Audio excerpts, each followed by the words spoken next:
Hello dear student, नमस्कार। आज हम क्लास में देखेंगे नेक्स्ट पॉइंट को लेकर के। कल हमने भौतिक प्रदेशों की सामान्य जानकारी के अंतर्गत प्रायद्वीपीय पठार को पढ़ा। आज हम प्रायद्वीपीय पठार की आगे की स्थिति के बारे में देखने जा रहे हैं। देखिए, हम प्रायद्वीपीय पठारी प्रदेश को दो भागों में विभाजित करके देखा था।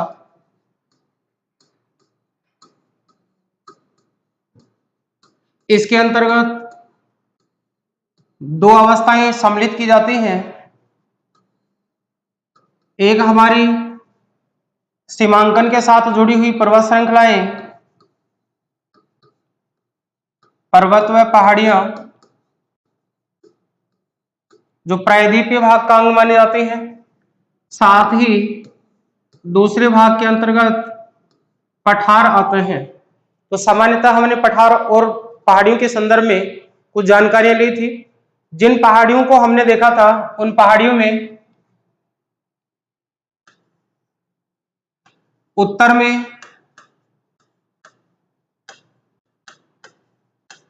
विंध्याचल,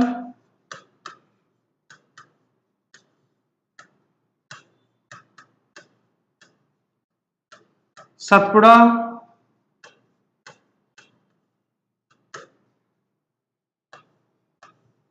पश्चिम में पश्चिमी घाट,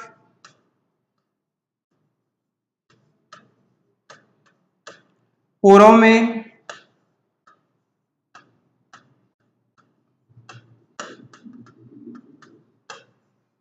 पूर्वी घाट, दक्षिण में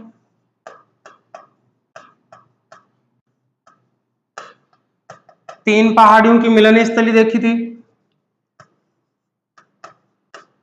नीलगिरी,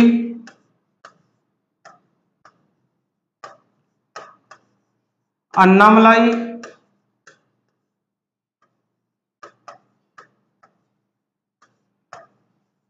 इलायची। इस प्रकार से हमने हमारी प्रायद्वीपीय पठारी प्रदेश की पहाड़ियों की स्थिति को देखा था। साथ ही हमने इसका जो विस्तार था वो हमारे प्राचीन पर्वत श्रृंखला अरावली के साथ भी देखा था। अरावली उत्तर पश्चिम की ओर,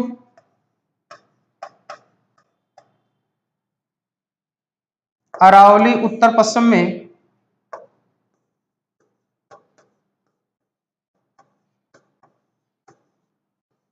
पड़ने वाली वह प्रमुख पर्वत श्रृंखला है जो हमारे प्रायद्वीपीय पठारी प्रदेश का विभाजन करती है। इसी के साथ पाया जाता है जीबीटी, ग्रांड बाउंड्री थ्रस्ट के रूप में भ्रंश की अवस्था, जो हमारे मैदानों को प्रायद्वीपीय पठार से अलग करती है। तो इस प्रकार से हमारी कुछ पहाड़ी श्रृंखलाएं हैं। इन पहाड़ी श्रृंखलाओं के बारे में हम वन बाय वन चर्चा करेंगे। सबसे पहले हम मानचित्र के माध्यम से देखेंगे। इसके साथ ही इनमें विस्तृत अध्ययन को हम देख पाएंगे। तो सबसे पहले हम लेते हैं हमारी इन पर्वत श्रृंखलाओं के बारे में।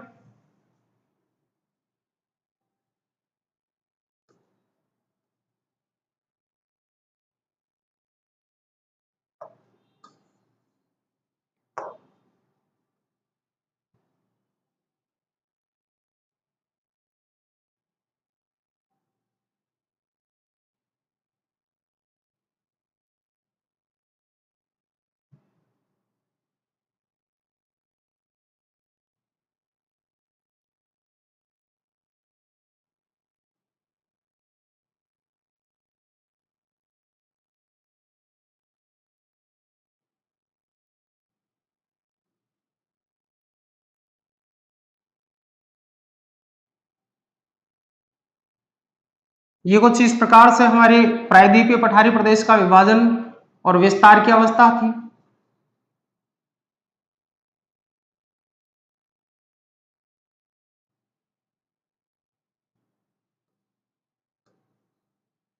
इस प्रकार से हमारी प्रायद्वीपीय पठारी प्रदेश की जो आकृति है वो एक त्रिभुजाकार आकृति में विस्तृत है।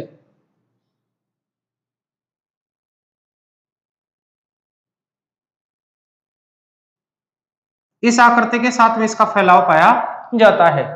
अब सबसे पहले हम इन पहाड़ियों को देखें तो इन पहाड़ियों से हम शुरुआत करें तो सामान्य तौर पर हम त्रिभुजाकार आकृति के साथ में कुछ जानकारियों को भी हमने लिया था।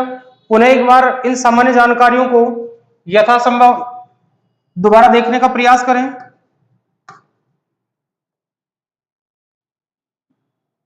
सबसे पहले हमने देखा था भारत का सबसे बड़ा भौतिक प्रदेश,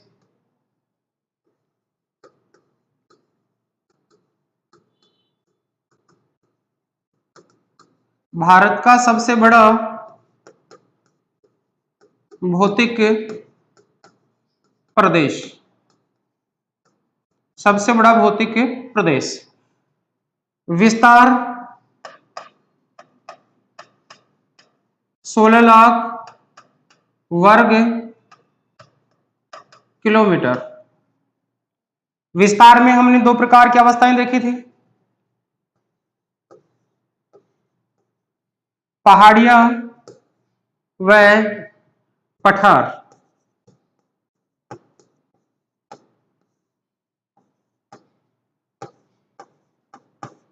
पहाड़ियां व पठार आकृति में देखी थी, आकृति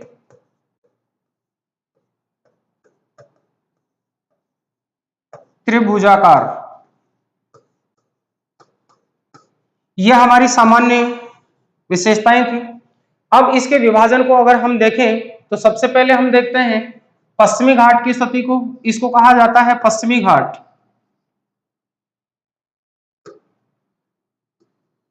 इस भौतिक प्रदेश के पश्चिमी किनारे को कहा जाता है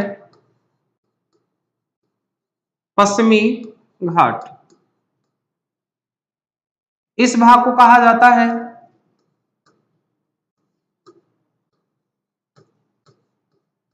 पूर्वी घाट। इस पर्वत श्रृंखला को कहा जाता है विंध्याचल।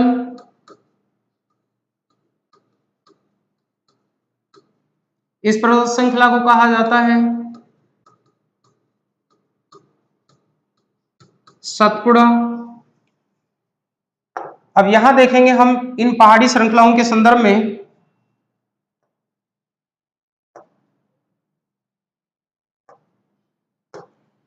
सतपुड़ा है वो एक ब्लॉक पर्वत का उदाहरण है।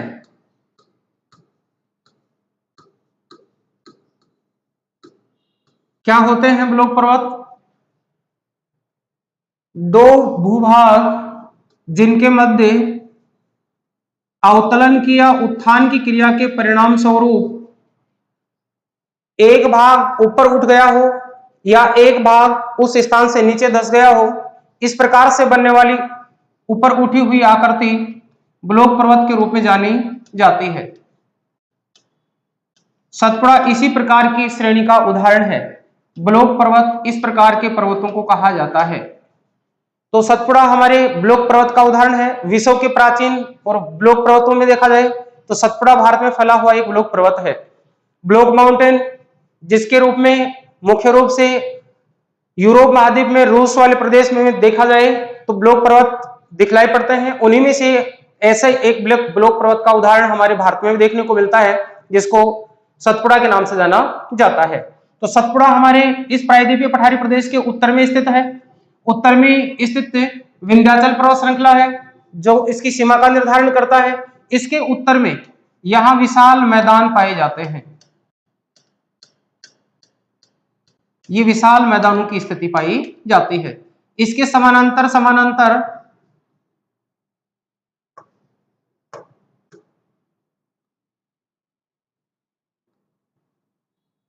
अरावली पर्वत श्रृंखला है। अरावली पर्वत श्रृंखला व मैदानों के मध्य एक भ्रंश पाया जाता है। इसी भ्रंश को कहा जाता है GBT।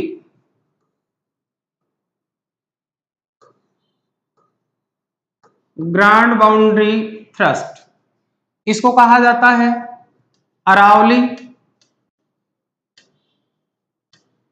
अब हम सबसे पहले यहां प्रमुख रूप से इनके विस्तार के साथ पाए जाने वाली कुछ चोटियों की चर्चा करें, कुछ दर्रों की चर्चा करें।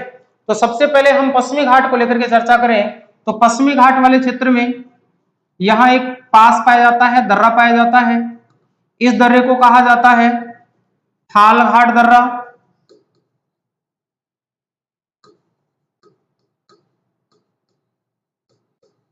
थालघाट दर्रा। थालघाट जो दर्रा है मुंबई व नासिक को जोड़ता है। इंपॉर्टेंट तथ्य के रूप में है, मुंबई को नासिक से जोड़ने का कार्य करता है। यह मुंबई शहर है, मुंबई को नासिक के साथ जोड़ने का कार्य थालघाट करता है। इसी क्षेत्र में सेकंड जो दर्रा है इसको कहा जाता है पालघाट दर्रा।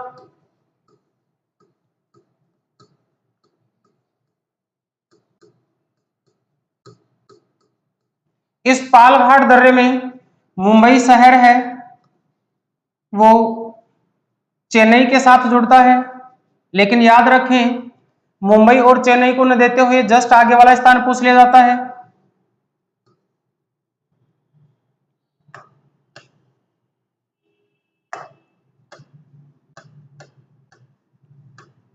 मुंबई पुणे। आगे यही राष्ट्रीय राजमार्ग और रेल मार्ग है वो चेन्नई को जोड़ता है, तो या तो स्थिति मुंबई चेन्नई होगी या फिर स्थिति मुंबई व पुणे के मध्य होगी। तो मुंबई नासिक, मुंबई व पुणे दो दर्रों से होकर के गुजरने वाले राष्ट्रीय राजमार्ग है। इस राष्ट्रीय राजमार्ग को कहा जाता है NH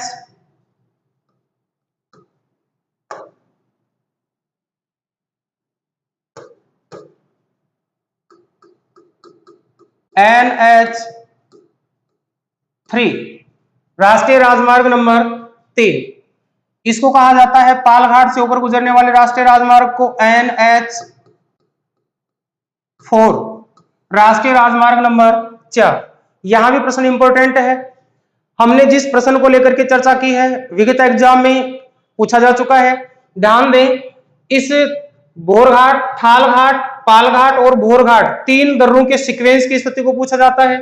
यहां पालघाट है, थाल और भोर, थाल, भोर और पाल।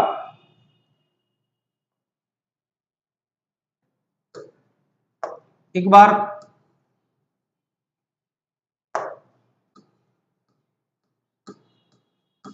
थालघाट, भोरघाट,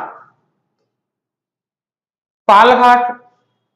इस भोरघाट से होकर के जो राष्ट्रीय राजमार्ग निकलता है वो आगे चल करके चेन्नई के साथ जुड़ता है। तो यहां सीधा सा सीक्वेंस प्रश्न के रूप में पूछ लिया जाता है, यह दर्रा किन दो प्रमुख शहरों को जोड़ता है। तो प्रमुख शहरों में मुंबई पुणे भी प्रमुख शहर हैं, लेकिन अगर अंतिम कनेक्टिंग स्टेशन के रूप में दिया हुआ हो तो आपको मुंबई चेन्नई को जोड़ने वाला सड़क मार्ग है, रेल मार्ग है, जो इस भोरघाट से होकर के गुजरता है। अब यहां हम देखें तो इसी दर्रे से होकर के निकलने वाले जो राष्ट्रीय राजमार्ग है इसकी स्थिति के नंबर को पूछा जाता है, तो इसको कहा जाता है NH4, राष्ट्रीय राजमार्ग नंबर 4। इससे होकर के अगर इसी कनेक्टिंग स्टेशन को आगे पूछा जाए तो यह दर्रा है, इससे गुजरने वाला राष्ट्रीय राजमार्ग NH3 है, जो आगे जाकर के आगरा को जोड़ता है। तो इस प्रकार से इसके स्टेशनों को भी पूछ लिया जाता है। अब आगे हम देखें तो यहां पड़ने वाली दक्षिणवर्ती जो स्थिति है, यहां एक दर्रा पाया जाता है, इस दर्रे को कहा जाता है पालघाट दर्रा या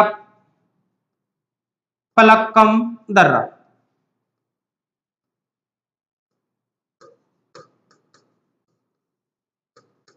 पालघाट दर्रा, पालघाट दर्रा है, इस दर्रे की स्थिति कोच्चि व कोयम्बटूर को जोड़ने की है।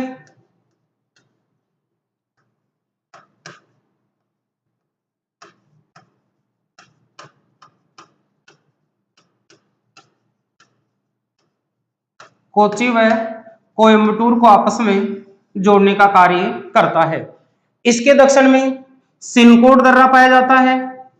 यहां भी ध्यान देंगे, इंपॉर्टेंट तथ्य के रूप में है, यहां हम कुछ पहाड़ी श्रृंखलाओं को देखेंगे, इनके बीच से होकर गुजरता है। इस दर्रे को कहा जाता है सिनकोट दर्रा।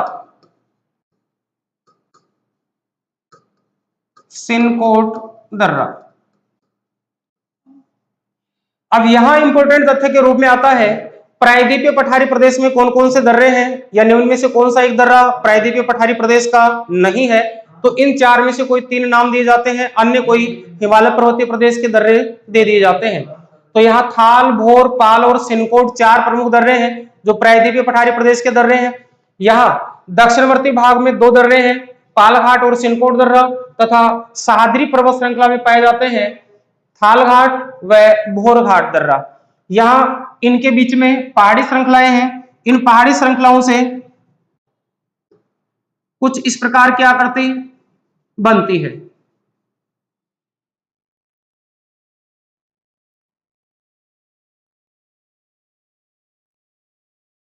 अब यहां ध्यान देंगे, इस अवस्था के साथ इस पहाड़ी श्रृंखला को कहा जाता है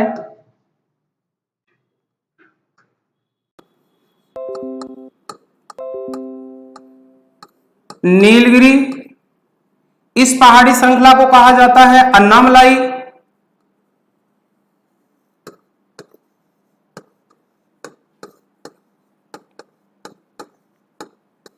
व इस दक्षिणवर्ती श्रृंखला को कहा जाता है इलायची या कार्डमोम हिल के नाम से जाना जाता है। इलायची की पहाड़ी। इस प्रकार से इन दर्रों के बीच पड़ने वाली पहाड़ियां, 2 पहाड़ियों के बीच की स्थिति जो दर्रे के रूप में है, इलायची की पहाड़ियां, कार्डमोम की पहाड़ियां, या इसके उत्तरवर्ती भाग में मध्यवर्ती जो क्षेत्र है अन्नामलाई, वह उत्तरी भाग के साथ नीलगिरी। तीनों की क्रमशः स्थिति उत्तर से अगर देखें तो नीलगिरी, फिर अन्नामलाई, फिर इलायची। दक्षिण से देखें तो इलायची, अन्नामलाई व नीलगिरी की पहाड़ियों की विस्तार की अवस्था है। इनके मध्य से होकर गुजरने वाले दर्रों में सबसे पहला दर्रा जो नीलगिरी व अन्नामलाई के बीच से गुजरता है पालघाट दर्रा है। फिर अन्नामलाई की पहाड़ी व इलायची की पहाड़ी के मध्य से गुजरता है, उस दर्रे को कहा जाता है सिनकोट दर्रा। इस प्रकार से इन दर्रों की स्थिति पाई जाती है। अब यहां हम कुछ पहाड़ी श्रृंखलाओं की ऊंची चोटियों की बात करें तो इस पश्चिमी घाट में यहां पड़ने वाली जो चोटी है, इस चोटी को कहा जाता है कलसुबाई की चोटी।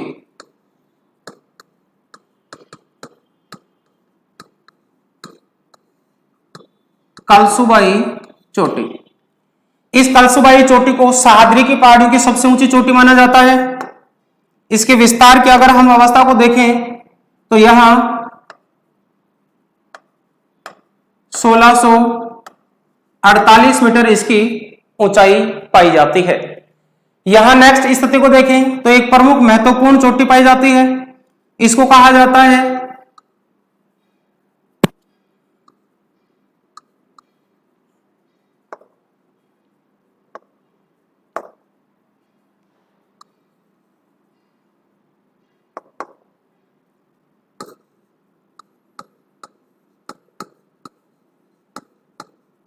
कुद्रेमुख चोटी। इस कुद्रेमुख चोटी का विशेष महत्व है। कुद्रेमुख चोटी से लोहा अयस्क की प्राप्ति होती है। तो हम यहां लिख सकते हैं कुद्रेमुख चोटी,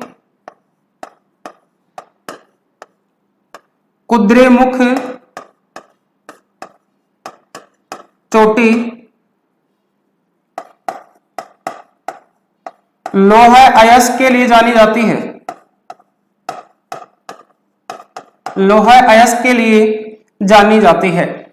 तो ये पश्चिमी घाट में पड़ने वाली प्रमुख चोटियों में अगर हम और चर्चा करें तो इसी क्षेत्र से निकलने वाली पहाड़ी श्रृंखला है, इसकी प्रमुख चोटी में आते हैं त्रियंबक,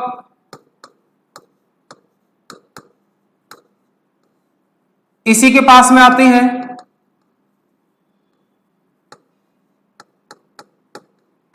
कृष्णा चोटी।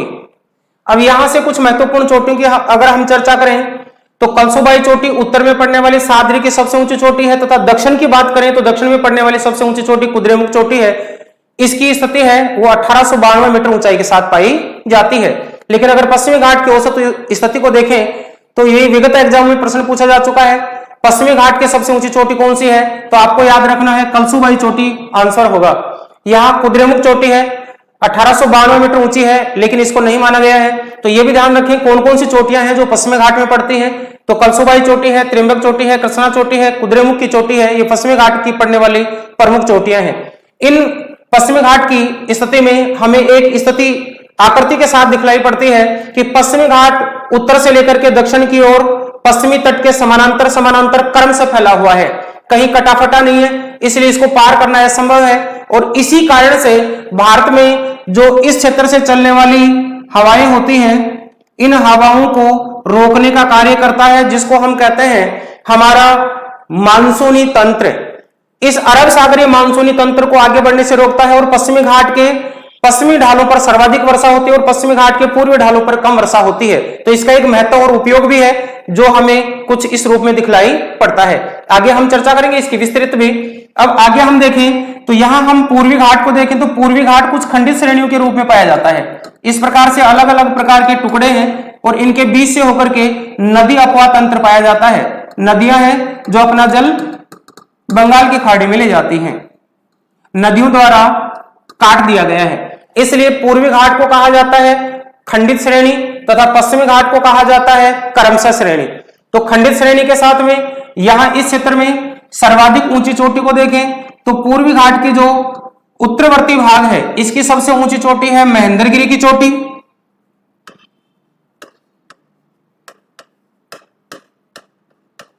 महेंद्रगिरी की चोटी,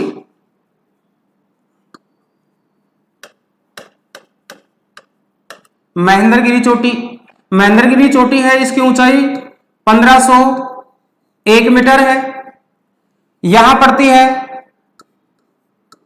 इस पूर्वी घाट की सबसे ऊंची चोटी। इस चोटी को कहा जाता है विशाखापट्टनम चोटी।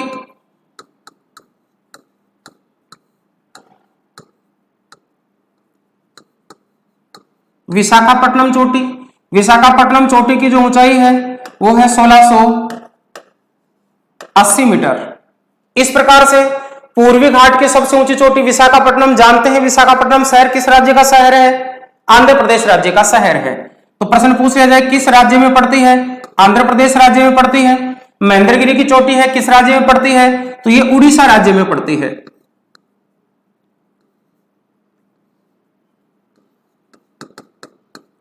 उड़ीसा राज्य में पड़ती है। ऊंचाई 1501 मीटर। इस प्रकार से पश्चिमी घाट की अवस्था पाई जाती है। इसके दक्षिणवर्ती भाग में यहां कुछ पहाड़ी श्रृंखलाएं आती हैं जिनको हम लोहायस्क के लिए जानते हैं। और यहां एक पहाड़ी पड़ती है जो तमिलनाडु में है, सेवेरोई की पहाड़ी, जो लोहायस्क के लिए जानी जाती है। सेवेरोई की पहाड़ी। राज्य का संबंध तमिलनाडु तथा लोहायस्क के लिए जानी जाती है।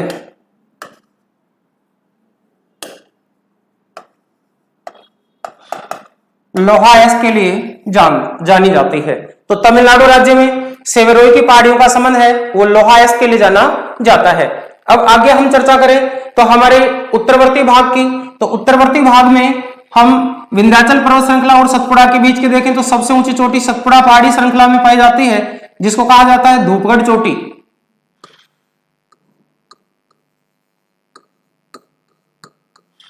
धूपगढ़ चोटी, ऊंचाई भी याद रखनी है। धूपगढ़ चोटी की जो ऊंचाई है वो 1350 मीटर है।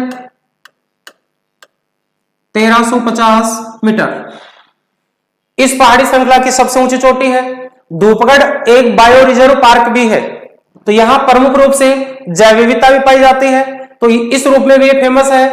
धूपगढ़ चोटी है वो सतपुड़ा पहाड़ी श्रृंखला है। सतपुड़ा एक ब्लॉक पर्वत का उदाहरण है, यहां भी इंपॉर्टेंट है। इसके विस्तार की अवस्था को पूछा जाए तो पश्चिम से पूर्व की ओर इसका विस्तार पाया जाता है। यहां इस सतपुड़ा और विंध्याचल पर्वत श्रृंखला के समानांतर ही कुछ पहाड़ियां इस प्रकार से पाई जाती हैं। इन पहाड़ियों को भी अलग नाम से जाना जाता है।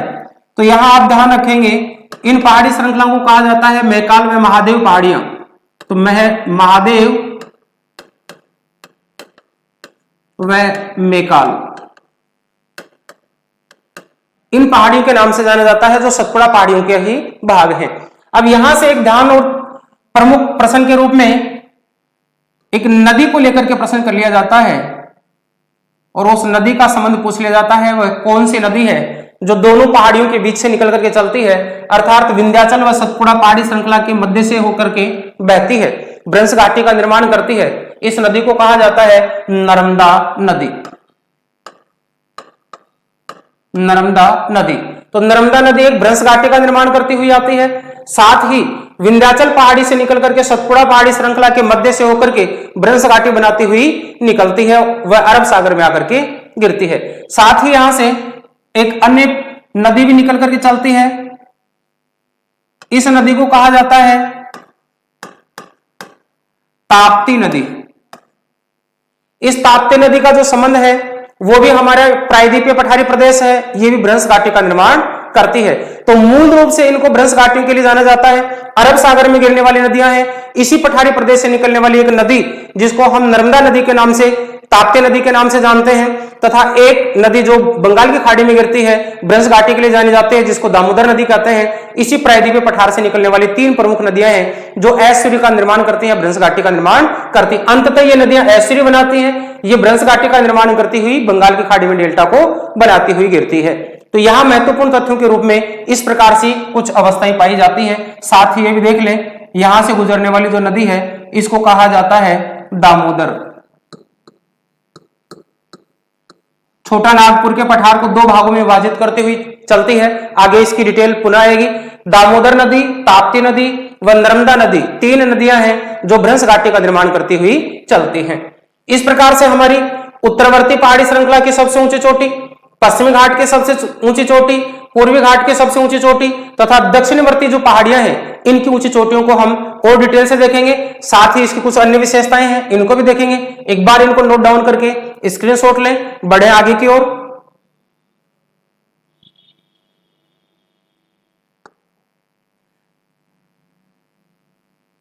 अब हम दक्षिणवर्ती जो पहाड़ियां हैं इनका कुछ विस्तृत अध्ययन आकृति के साथ करेंगे। यहां फैली हुई जो पहाड़ियां हैं इन पहाड़ियों को नीलगिरी, अन्नामलाई व इलायची की पहाड़ियों के नाम से जाना जाता है।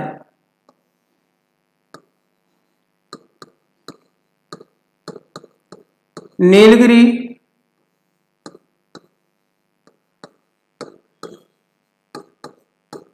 अन्नामलाई,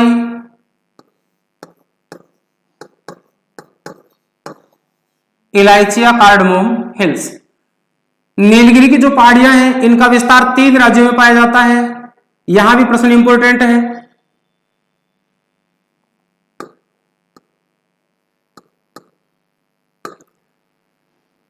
तीन राज्य कौन कौन से हैं?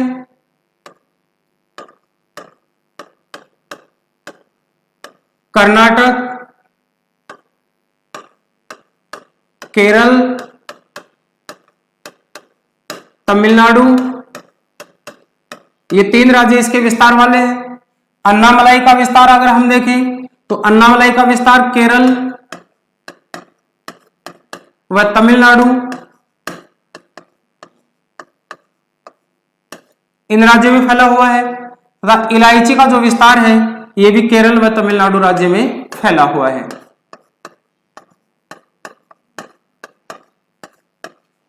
केरल व तमिलनाडु राज्य में फैला हुआ है। अब यहां देखें हम तो यहां इसकी सबसे ऊंची चोटी पड़ती है, नीलगिरी की सबसे ऊंची चोटी, इसको कहा जाता है दोदा बेटा चोटी।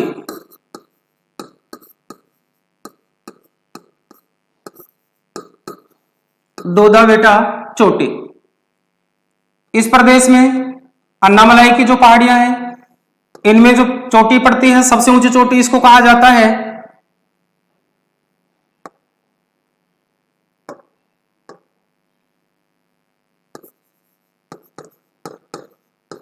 अनाई मुडी चोटी।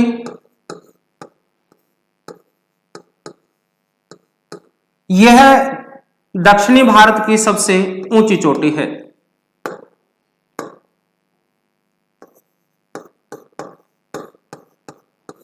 दक्षिणी भारत ओब्लिक प्रायद्वीपीय भारत की सर्वोच्च चोटी,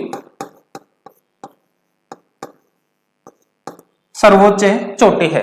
तो सर्वोच्च चोटी है तो इसकी ऊंचाई भी होगी, तो निश्चित रूप से इसकी ऊंचाई के संदर्भ में भी प्रश्न आता है। तो इसकी सर्वाधिक ऊंची चोटी की जो ऊंचाई है वो 2695 मीटर पाई जाती है। दोदा बेटा चोटी है, ये प्रायद्वीपीय पठारी प्रदेश की दूसरी ऊंची चोटी है। प्रायद्वीपीय पठार की दूसरी ऊंची चोटी।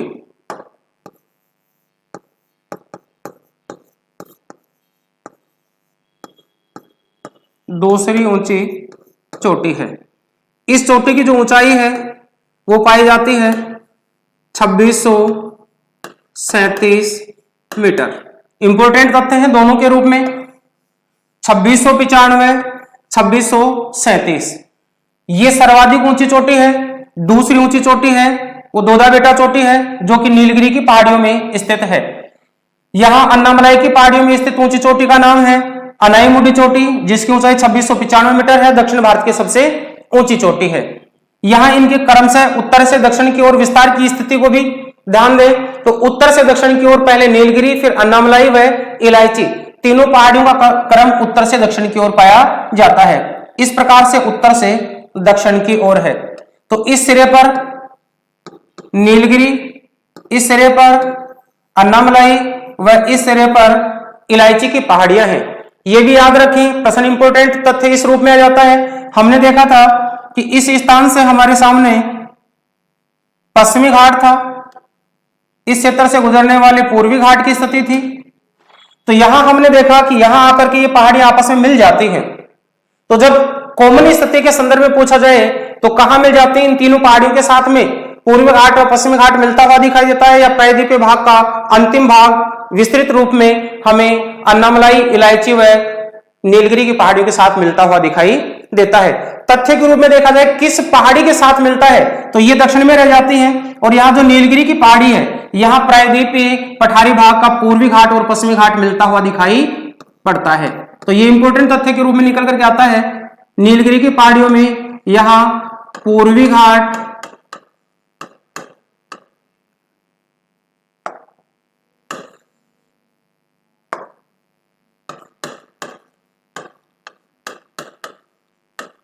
पूर्वी घाट व पश्चिमी घाट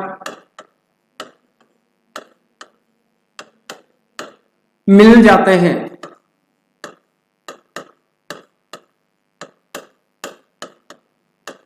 ये इंपोर्टेंट तथ्य के रूप में है। अब अगर हम चर्चा करें आगे हमारे एक विस्तार के रूप में, यहां पहाड़ी श्रृंखला पाई जाती है अरावली, इसको भी लेकर के एक प्रश्न होता है। किस रूप में प्रश्न पूछा जाता है? ध्यान दें, यहां सबसे ऊंची चोटी इसको कहा जाता है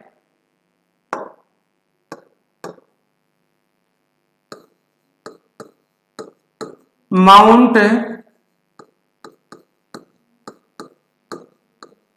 आबू खंड में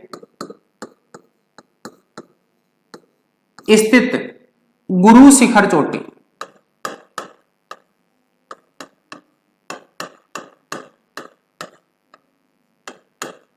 गुरु शिखर चोटी। दोनों तथ्य ही महत्वपूर्ण है। माउंट आबू जो खंड है हमारे अरावली का, माउंट आबू खंड जो सिरोही जिले में पड़ता है, इसमें स्थित चोटी जिसका नाम है गुरु शिखर चोटी। तो राजस्थान के सिरोही जिले में अरावली की सबसे ऊंची चोटी है। इसकी ऊंचाई 1722 मीटर पाई जाती है। 1722 मीटर है। अब ये ध्यान देंगे, यहां हम ये कहें कि हिमालय के दक्षिण में व प्रायद्वीपीय पठारी भाग के मध्य में पड़ने वाली भारत की सबसे ऊंची चोटी, तो हमारा आंसर होगा गुरु शिखर चोटी, आबू खंड की चोटी, जो राजस्थान के सिरोही जिले में स्थित चोटी है। इस रूप में प्रश्न विगत एग्जाम में प्रश्न पूछा जा चुका है। प्रायद्वीपीय पठारी प्रदेश के उत्तर में व हिमालय के दक्षिण में भारत की सबसे ऊंची चोटी कौन सी है? तो याद रखेंगे गुरु शिखर चोटी है, जो हमारी अरावली के दक्षिण में स्थित है। आबू खंड की पहाड़ियों में स्थित है, सिरोही जिले में स्थित है। अब आगे हम चलते हैं, हमारे इन्हीं प्रायद्वीपीय पठारी प्रदेश के कुछ पठारों की चर्चा करते हैं। यहां तक की जानकारी आपके समझ में आई होगी, एक बार के लिए इसको नोट डाउन करें। बढ़ते हैं आगे की ओर।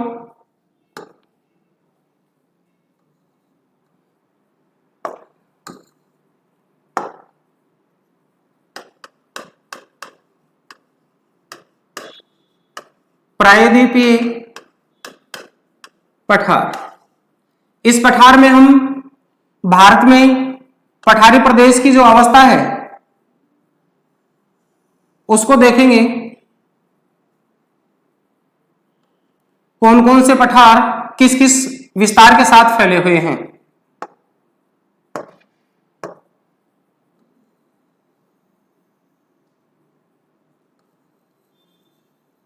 पश्चिमी घाट की स्थिति, पूर्वी घाट की स्थिति,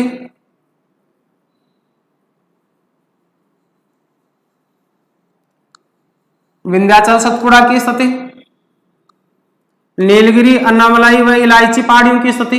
इसके मध्यवर्ती भाग में फैले हुए पठारी प्रदेश को कहा जाता है पठार।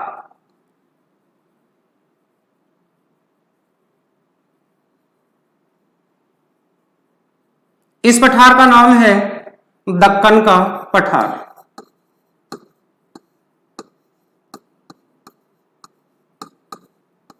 दक्कन का पठार, इसका विस्तार है 5 लाख वर्ग किलोमीटर। 5 लाख वर्ग किलोमीटर या किलोमीटर स्क्वायर, 5 लाख वर्ग किलोमीटर। इस संदर्भ में प्रश्न आता है, भारत का सबसे ऊंचा पठारी प्रदेश है।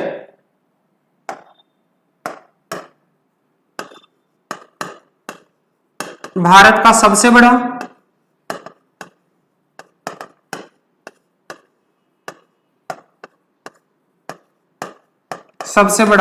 पठार है।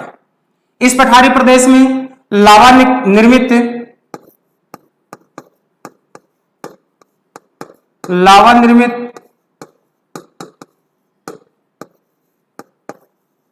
काली मृदा पाई जाती है। काली मृदा पाई जाती है। लावा निर्मित काली मृदा है, तो काली मृदा का जो उपयोग है वो भी हमें एक मृदा के कृषि के साथ संबंध पाया जाता है। इस कृषि को कहा जाता है कपास की कृषि। तो कपास की कृषि के लिए सर्वाधिक उपयोगी है। इस पठारी प्रदेश में सबसे ज्यादा कपास का उत्पादन होता है, और ये कपास का उत्पादन जो क्षेत्र है, अगर हम देखें तो इस क्षेत्र में कपास सर्वाधिक विस्तृत क्षेत्र के रूप में होती है। और ये 2 राज्य जिनमें सबसे ज्यादा कपास होती है, गुजरात व महाराष्ट्र। डियर स्टूडेंट ध्यान देंगे, हमारा संबंध कृषि से नहीं है, लेकिन पठार को लेकर के कृषि पर प्रश्न कर दिए जाते हैं। किस प्रदेश में सर्वाधिक कपास का उत्पादन होता है? तो कपास का उत्पादन पठारी प्रदेश में होता है। कौन सा पठारी प्रदेश कपास की कृषि के लिए जाना जाता है? दक्कन का पठारी प्रदेश कपास की कृषि के लिए जाना जाता है। कपास उत्पादन क्षेत्र कौन कौन से राज्यों में आता है, ये कृषि को लेकर के प्रश्न होता है। तो गुजरात और महाराष्ट्र राज्य में कपास की कृषि सबसे ज्यादा की जाती है। तो इस पठारी प्रदेश में लावायुक्त मृदा पाई जाती है। लावायुक्त मृदा कपास की काली मृदा कहलाती है, या इसी काली मृदा को कपास की काली मृदा के नाम से भी जाना जाता है। इस काली मृदा को ही रेंगूर मृदा भी कहते हैं। रेंगूर मृदा, काली मृदा या कपास की काली मृदा भी कहते हैं। कपास की काली मृदा।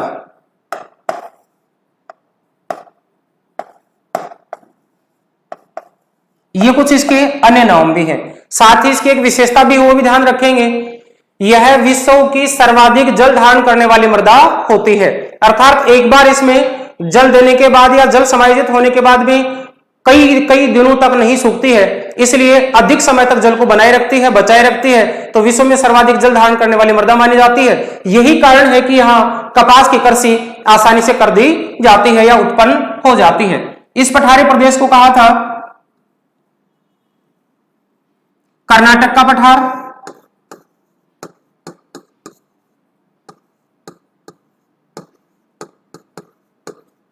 कर्नाटक का पठार। इस प्रदेश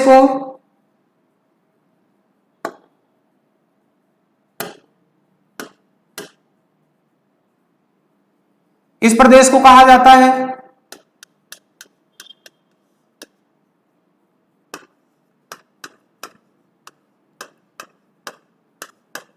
कोयम्बटूर का पठार,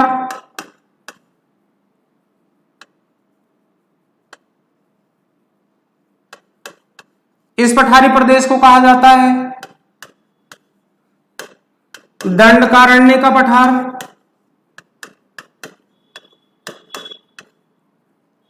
इस पठारी प्रदेश को कहा जाता है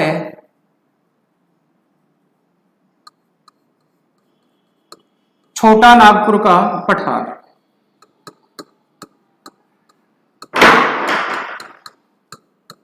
छोटा नागपुर का पठार। इस प्रदेश को कहा जाता है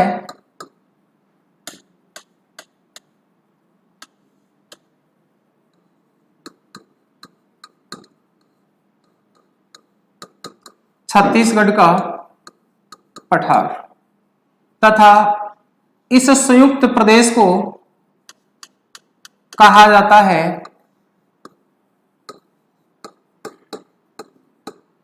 मालवा का पठार।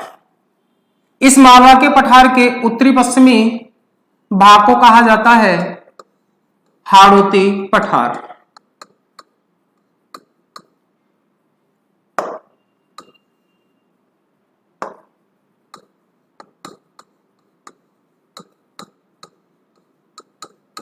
इस प्रकार से हमारे भारत के पठारी प्रदेश की स्थिति पाई जाती है।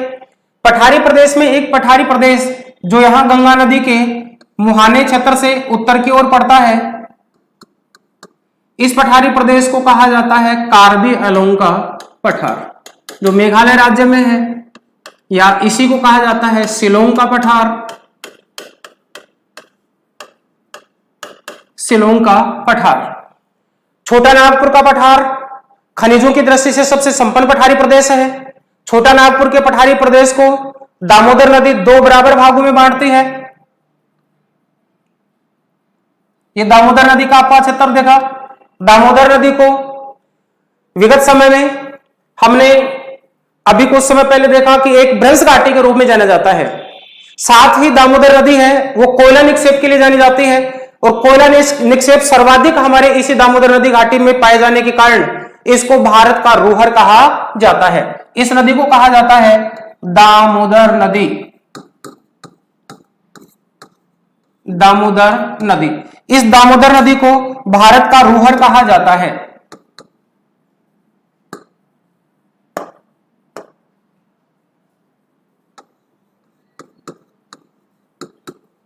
भारत का रूहर। रूहर क्या है यह भी ध्यान दें।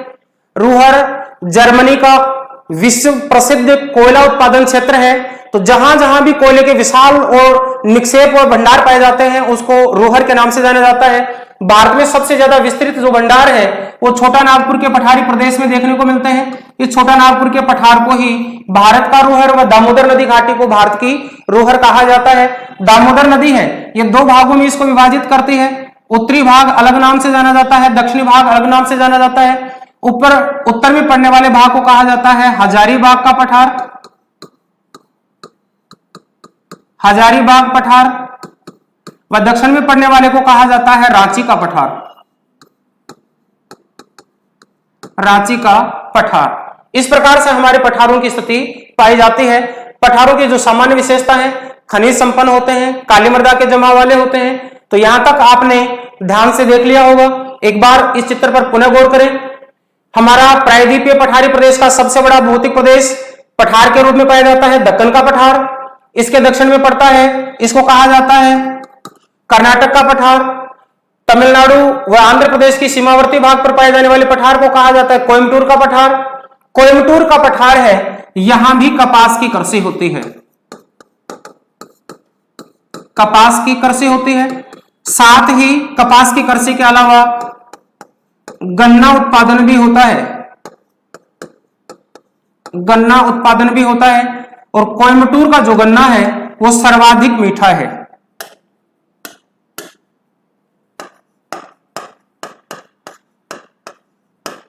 सर्वाधिक मीठा होता है। इसका कारण भी समझें। मृदा की उपयोगिता, समुद्र की तटवर्तीय जलवायु और नमी के कारण यहां का जो गन्ना है वो सर्वाधिक मीठा होता है। तो सर्वाधिक चीनी तमिलनाडु के गन्ने से बनती है। इसके उत्तर में पड़ता है दंडकारण्य का पठारी प्रदेश, जो ओडिशा, झारखंड का दक्षिणी भाग तथा आंध्र प्रदेश का उत्तरी भाग, तेलंगाना के कुछ क्षेत्र तक फैला हुआ है। फिर आता है छोटा नागपुर का पठार, फिर छत्तीसगढ़ का पठार, फिर मालवा का पठार। मालवा का पठार है जिसका एक हिस्सा राजस्थान तक फैला हुआ है। राजस्थान में फैले हुए भाग को हाड़ौती के पठार के नाम से जाना जाता है। अब हम इसकी कुछ विशेषताएं देखते हैं।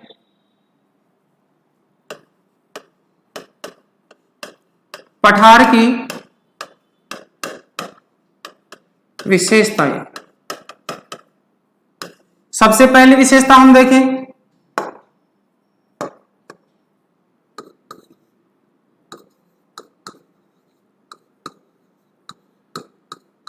काली मृदा का विस्तार।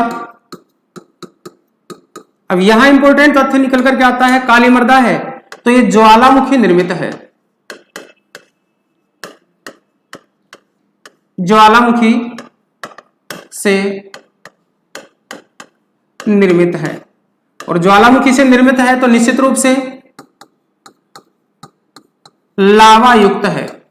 अब यहां जो प्रश्न बनकर के आता है, इस मृदा के प्रकार के साथ पूछ लिया जाता है, इसको कहा जाता है बेसाल्ट लावा, बेसाल्ट लावा। तो बेसाल्ट लावा से बनी हुई है काली मृदा। नेक्स्ट स्थिति में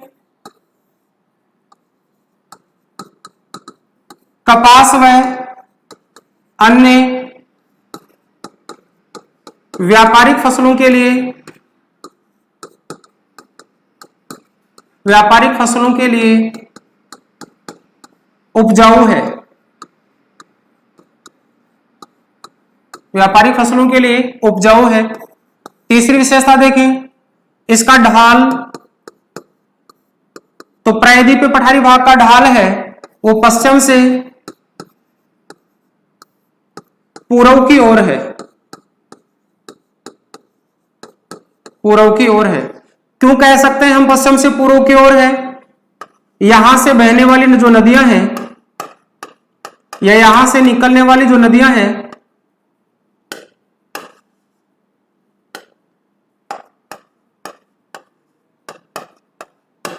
निकलने वाली नदियां, इनकी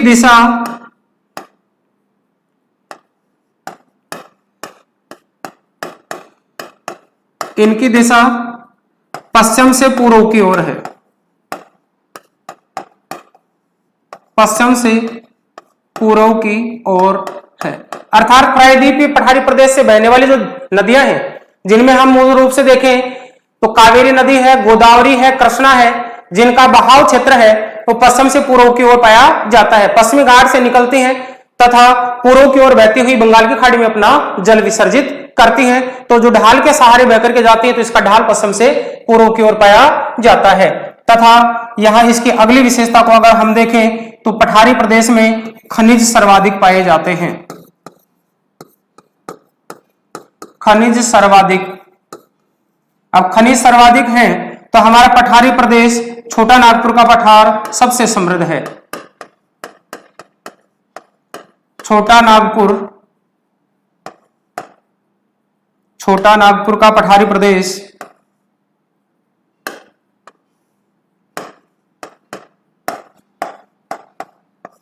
समृद्ध है,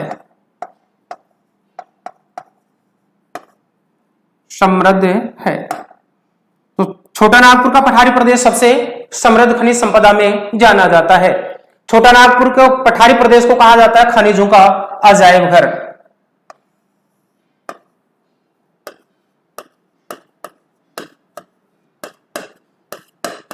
खनिजों का अजायब घर। ये भी याद रखें, राज्य की चर्चा हो, खनिजों का अजायब घर किसे कहा जाता है? तो राजस्थान को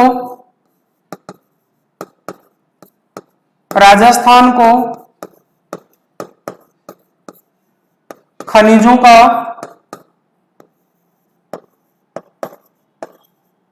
अजायब घर कहा जाता है। पठारी प्रदेश की बात हो, छोटा नागपुर का पठारी प्रदेश खनिजों का अजायब घर कहलाता है। राज्य की बात हो, राजस्थान राज्य खनिजों का अजायब घर कहलाता है, क्योंकि यहाँ विविधता युक्त खनिज पाए जाते हैं। राजस्थान में विविधता की दृष्टि से सर्वाधिक खनिजों की उपलब्धता पाई जाती है, तो छोटा नागपुर के पठार में विविधता युक्त खनिज पाए जाते हैं। यहां तक की जानकारी होती है हमारी प्रायद्वीपीय पठारी प्रदेश को लेकर के कंप्लीट। आगे हम जानकारी लेंगे नेक्स्ट पॉइंट के लिए, और उसमें हमारा आगे वाला भौतिक प्रदेश होगा तटवर्ती मैदान और द्वीप समूह। तब तक के लिए हम लेते हैं आपसे विदा। नेक्स्ट में हम मिलते हैं अगली क्लास के साथ। अगर इस चैनल पर आप नए हैं तो चैनल को सब्सक्राइब करें।